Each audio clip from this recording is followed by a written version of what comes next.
Welcome to Comics on a Pyre, a channel to have a meaningful conversation over movies, life, books, and shows, and maybe just a spot to spend time BSing over comics. If you like your entertainment with a bit of substance, then you, my vagabond friend, have come to the right tavern.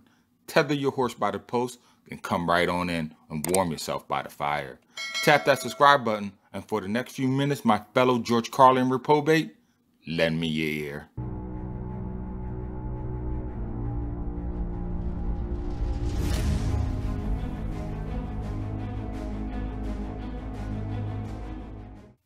Wayne Manor, a 3-story concrete mansion, sprinkled with countless windows, fluted columns, and topped off with unmanned minarets. On this day of the week, as with every week, Alfred Pennyworth exits the master's grand edifice front portal to descend his stairs whether rain, sleet, or shine. He traverses the front lawn with wicker basket and pruning devices in tow, to enter a small walled-off section of the estate.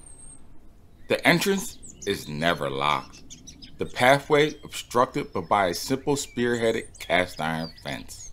Something simple to keep the unwary and scavengers out. For there is nothing within that will be of any value to anyone outside of the family circle. Here, Alfred does his dutiful task of meticulously tending to each plot and turn, pulling weeds and pruning the grass, waxing each headstone to a polished shine, whether it be occupied or not. It doesn't matter.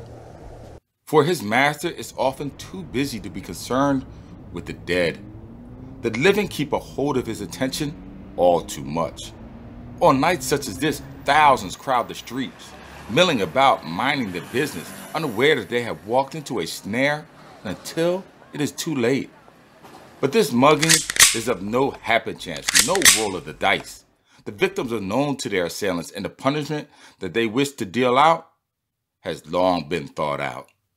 Too bad they didn't calculate for the city's one constant variable, the watcher of the night, the hand that reaches beyond the shadows, to see out evildoers from the soiled alleyways and thwart out their plans.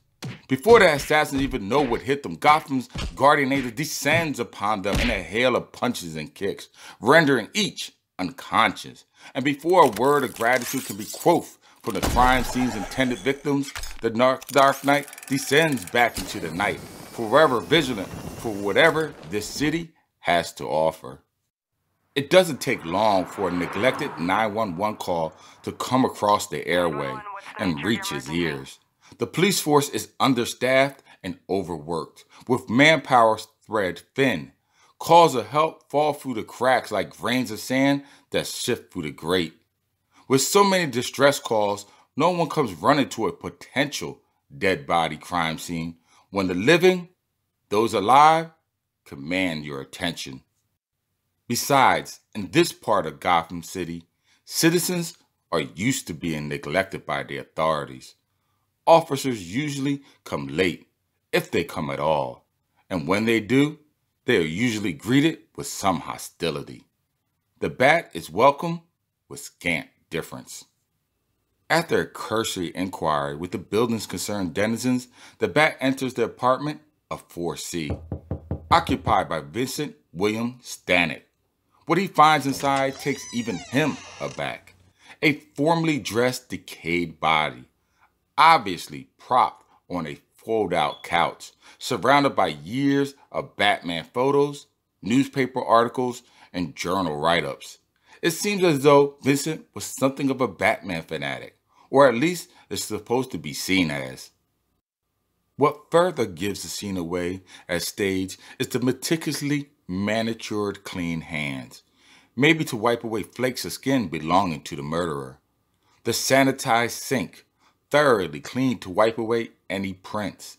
The Bat quickly runs an emulator scan to create a digital copy of the crime scene, and then returns to his cave where he can process the information that he has just gathered.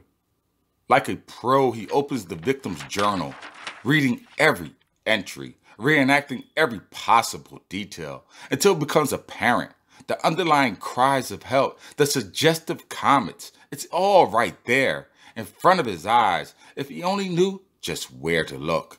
And what he finds for a second time in this very same apartment takes him aback once again. Welcome, my comic book nerds, to another installment of Comics on the Pyre. In this episode, I will be touching base with Batman's Grave, Issue 1, a projected 12-book standalone miniseries about Gotham's Caped Crusader and his relationship with death. Written by the comic book juggernaut, Warren Ellis.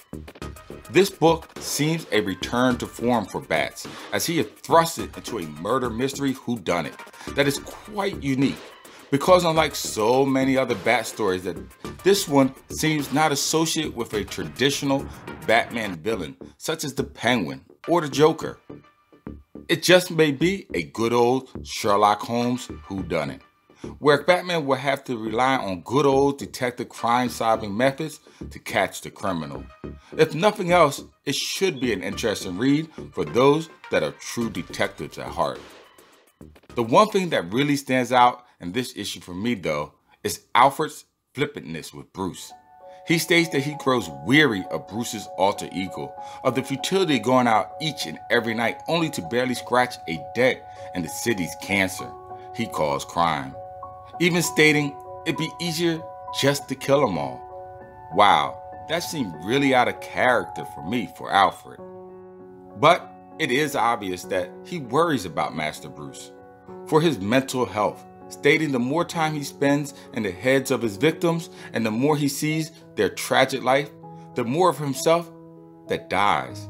And when it is all done, a little less of him comes back into the realm of the living. It's as if he has already begun digging his grave. Something tells me this theme will be explored a little further in the next issue. Well, that's it for now. I'm sure I'll take a peek at book 2 when it comes out. But until then, check out my comic book YouTube channel, Comics on the Pyre, for other videos like this one. Tap on that bell icon before you leave. And oh yes, as always, until next time, keep reading, my friends.